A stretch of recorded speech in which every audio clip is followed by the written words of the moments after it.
नमस्कार, दिल्ली न्यूज में आपका बहुत बहुत स्वागत है। चलिए देखते हैं आज की 25 फटाफट काम की और महत्वपूर्ण बड़ी खबरों को। पर इससे पहले वीडियो को लाइक करना बिल्कुल ना भूलें। देश भर में कई जगहों पर यूपीआई सेवा हुई ठप। भुगतान करने में हो रही परेशानी।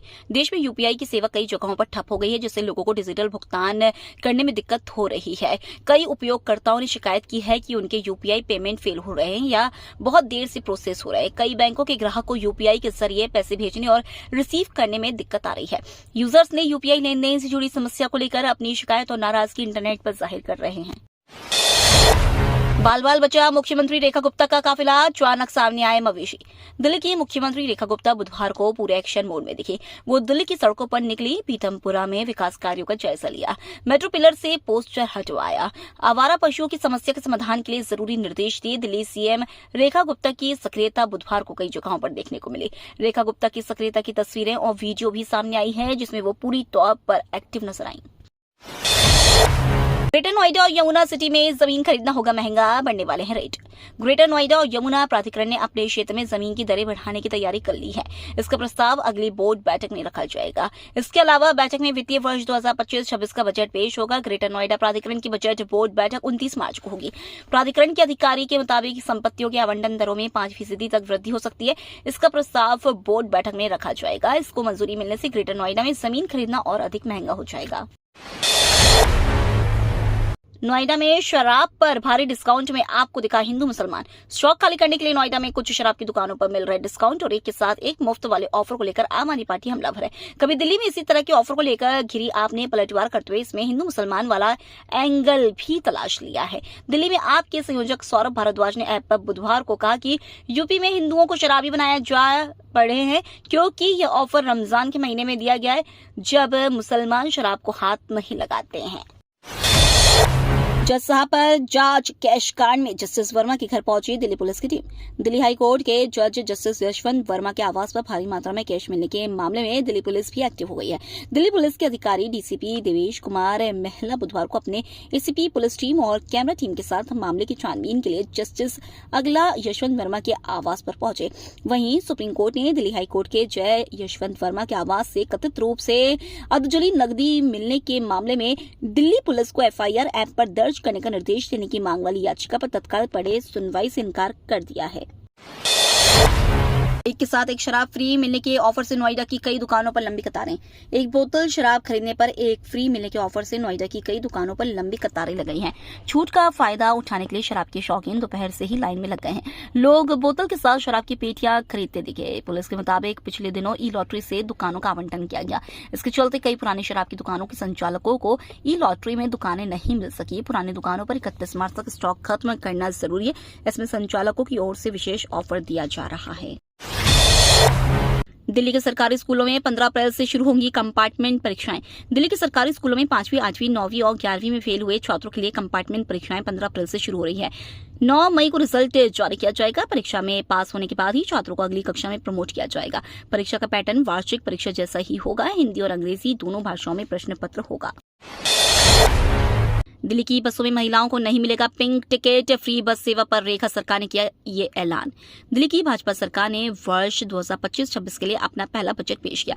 बजट पेश करते हुए दिल्ली की मुख्यमंत्री रेखा गुप्ता ने ऐलान किया कि राजधानी की महिलाओं को डीटीसी बसों में सफर करने के लिए अब पिंक टिकट नहीं लेना पड़ेगा। दिल्ली की मुख्यमंत्री ने कहा कि डीटीसी बसों में मुफ्त सफर करने के लिए महिलाओं को स्मार्ट कार्ड दिया जाएगा। उन्होंने दिल्ली के परिवहन क्षेत्र में सुधार के लिए 12,952 करोड़ रुपए आवंटित किए। साथ ही सार्वजनिक परिवहन को लेकर 2026 तक दिल्ली में 5,000 इलेक्ट्रिक बसें शामिल करने का लक्ष्य रखा है। विजेंद्र गुप्ता बोले 100 दिन के भीतर पेपरलेस होगा दिल्ली विधानसभा को डिजिटल और पेपरलेस बनाने की दिशा में बड़ा कदम उठाया जा रहा है। बुधवार को विधानसभा अध्यक्ष विजेंद्र गुप्ता ने कहा कि अगले 100 दिनों में ई विधानसभा प्रणाली लागू की जाएगी। इसके तहत आगामी मानसून सत्र से विधानसभा की कार्रवाई नेवा एप्लीकेशन के माध्यम से संचालित होगी। विधानसभा में विजेंद्र गुप्ता ने आप सरकार पर निशाना साधते हुए कहा कि दिल्ली पहली विधानसभा बन सकती थी जो पेपरलेस होती, लेकिन पूर्व सरकार ने इस दिशा में कोई पहल नहीं की है। दिल्ली की सीएम ने शालीमार बाग में उद्घाटन की गई परियोजनाओं का किया निरीक्षण। राष्ट्रीय राजधानी का बजट पेश करने के एक दिन बाद मुख्यमंत्री रेखा गुप्ता ने बुधवार को अपने निर्वाचन क्षेत्र शालीमार बाग के कुछ इलाकों का दौरा किया। क्षेत्र में हाल ही में उद्घाटन की गई परियोजनाओं का निरीक्षण किया और लोगों की शिकायतें सुनी। दिल्ली के मुख्यमंत्री ने सबसे पहले पीतमपुरा के वार्ड 47 का दौरा किया, जहां वह एक नए पानी के पंप का उद्घाटन करने वाली थी। हालांकि उन्होंने क्षेत्र के वरिष्ठ नागरिकों से इसका उद्घाटन करने के लिए कहा। वह निर्वाचन क्षेत्र में कुल 6 स्थानों का भी दौरा किया। अधिकारियों पर फूटा दिल्ली सीएम रेखा गुप्ता का गुस्सा, मीटिंग छोड़ सबकी लगा दी क्लास। सीएम रेखा गुप्ता को आखिर अधिकारियों पर गुस्सा क्यों आया कि मीटिंग छोड़कर सीएम ने लगा दी सबकी क्लास। दरअसल दिल्ली की मुख्यमंत्री रेखा गुप्ता जनता के साथ रूबरू हो रही थी और जनता की बात सुनकर जब वो अधिकारियों को निर्देश दे रही थी तब कुछ अधिकारी आपस में बातचीत करने में मस्त थे। अधिकारियों का यह व्यवहार देख सीएम रेखा गुप्ता को गुस्सा आ गया और उन्होंने सख्त हिदायत देते हुए कहा कि जनता उनके लिए सर्वोपरि है, उनकी अनदेखी उन्हें किसी भी हालत में बर्दाश्त नहीं होगी। आतिशी ने इसी सत्र कैग की 11 रिपोर्ट को पेश करने की बात रखी। दिल्ली की पूर्व मुख्यमंत्री और आम आदमी पार्टी की नेता आतिशी ने विधानसभा अध्यक्ष विजेंद्र गुप्ता से सीएजी रिपोर्ट्स को लेकर मांग की है। उन्होंने कहा है कि भाजपा को इसी सत्र में कैग की बाकी बची 11 रिपोर्ट्स पेश कर देनी चाहिए। भाजपा अब तक सीएजी की 3 रिपोर्ट्स पेश कर चुकी है। ऐसे में आतिशी ने एक साथ सारी रिपोर्ट्स पेश न करने को अगला लेख लेकर भाजपा की आलोचना की है। दिल्ली में आज से 3 दिन चलेंगी तेज हवाएं, मौसम विभाग ने जारी किया अलर्ट। राष्ट्रीय राजधानी दिल्ली में आज से तेज हवाएं चलेंगी। मौसम विभाग की माने तो पश्चिमी विक्षोभ का असर दिल्ली एनसीआर के इलाकों पर भी हल्का नजर आएगा। दिल्ली एनसीआर के इलाकों में बारिश तो नहीं होगी, लेकिन तापमान में कमी जरूर देखी जाएगी। दिल्ली में आज से 3 दिन तेज रफ्तार में हवाएं चलेंगी। 29 मार्च को राष्ट्रीय राजधानी के आसमान में बादलों की आवाजाही भी देखी जा सकती है। 29 मार्च के बाद दिल्ली एनसीआर में फिर से तापमान में बढ़ोतरी देखी जाएगी। दिल्ली में बढ़ेगा विधायकों का वेतन व स्टाफ, विचार के लिए बनी समिति। दिल्ली के विधायकों को जल्दी खुशखबरी मिल सकती है। दिल्ली विधानसभा में बुधवार को विधायकों के वेतन में संशोधन की मांगों पर विचार करने के लिए 5 सदस्यीय समिति का गठन किया गया है। सदन में चर्चा के दौरान भाजपा और आम आदमी पार्टी के विधायकों ने यह मुद्दा उठाया था, जिसके बाद इस समिति का गठन किया गया है। वेतन वृद्धि के साथ साथ विधायकों ने अपने निर्वाचन क्षेत्र से संबंधित कार्यों के लिए भी उन्हें उपलब्ध कराए जाने वाले कर्मचारियों की संख्या में बढ़ोतरी और उन्हें उपलब्ध कराए जाने वाले डेटा एंट्री ऑपरेटरों के पारिश्रमिक को बढ़ाए जाने की मांग की है। यूपीएससी अभ्यर्थी दूर कर सकेंगे अपना तनाव, दिल्ली पुलिस ने अपनाया ये नया तरीका। पिछले साल ओल्ड राजेंद्र नगर स्थित राव कोचिंग सेंटर हादसे में यूपीएससी की तैयारी कर रहे 3 अभ्यर्थियों की दर्दनाक मौत हो गई थी। जांच में पता चला कि अभ्यर्थियों ने पहले कोचिंग सेंटर के बेसमेंट में जलभराव की शिकायत की थी, लेकिन कोई कार्रवाई हो पाती उससे पहले ही यह हादसा हो गया। उस समय प्रदर्शन कर रहे अभ्यर्थियों ने पुलिस से मांग की थी कि उनकी शिकायतों के समाधान के लिए अलग से पुलिस बूथ बनाया जाए। पुलिस अधिकारियों ने इस मांग को स्वीकार कर लिया और ओल्ड राजेंद्र नगर में विशेष पुलिस सहायता बूथ बनाया गया।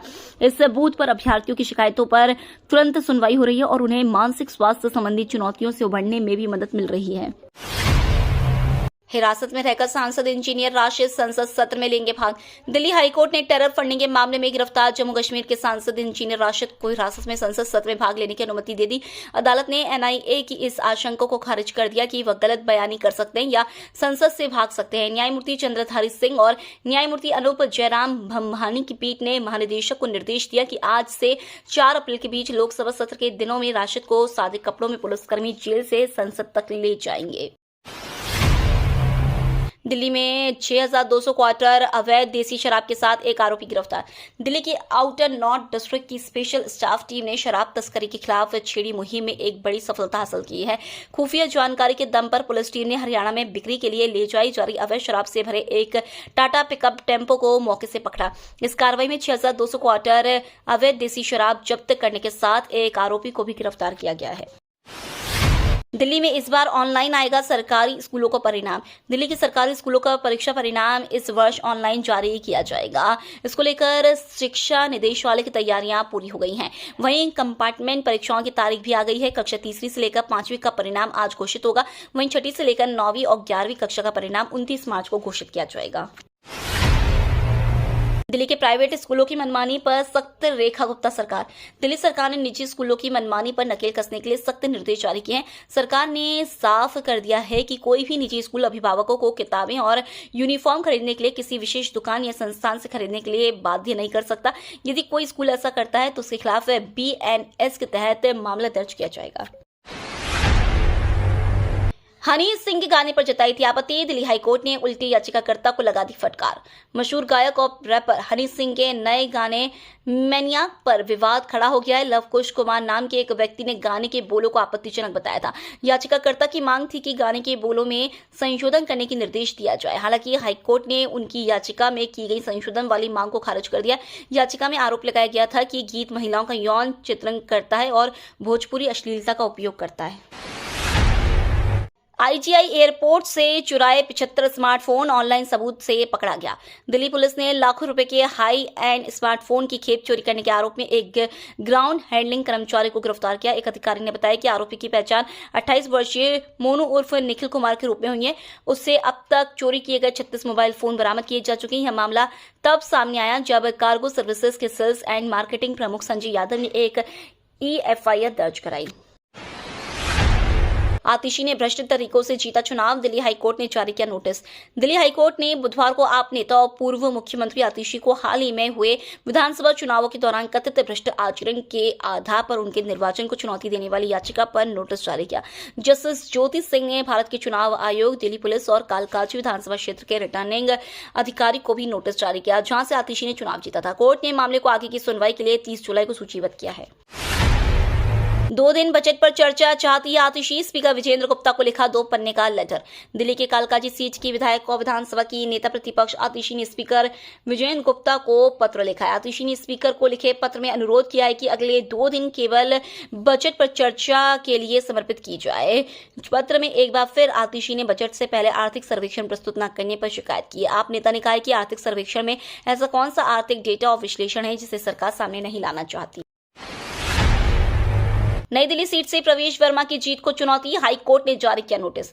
दिल्ली हाई कोर्ट ने बुधवार को उसी याचिका पर लोक निर्माण मंत्री प्रवेश वर्मा को नोटिस जारी किया जिसमें 2025 के विधानसभा चुनाव में नई दिल्ली निर्वाचन क्षेत्र से उनके निर्वाचन को चुनौती दी गई है। याचिका एक व्यक्ति ने दायर की है जिसने दावा किया है कि उसे चुनाव प्रक्रिया में भाग लेने के लिए नामांकन दाखिल करने की अनुमति नहीं दी गई थी। हाईकोर्ट ने मामले की सुनवाई के लिए अगली तारीख 27 मई तय की है। महिलाओं और बच्चों की सुविधाओं के लिए सार्वजनिक स्थानों पर बनेगा फीडिंग और चेंजिंग रूम। केंद्र सरकार का फैसला। महिलाओं और बच्चों की सुविधा के लिए केंद्र सरकार ने एक बड़ा फैसला लिया है। सरकार ने राज्यों, केंद्र शासित प्रदेशों और कुछ केंद्रीय मंत्रालयों को निर्देश दिया है कि वो सार्वजनिक स्थानों पर फीडिंग और चेंजिंग रूम की व्यवस्था करें ताकि माताओं को अपने बच्चों को देखभाल में सहूलियत मिल सके। महिला एवं बाल विकास मंत्रालय ने इस संबंध में सड़क परिवहन और राजमार्ग मंत्रालय, नागरिक उड्डयन मंत्रालय, रेलवे बोर्ड और राज्य सरकारों को पत्र लिखा है। ये तो थी आज की बड़ी खबरें। रोजाना ऐसी सबसे पहले अपडेट पाने के लिए चैनल को सब्सक्राइब करना बिल्कुल ना भूलें। धन्यवाद।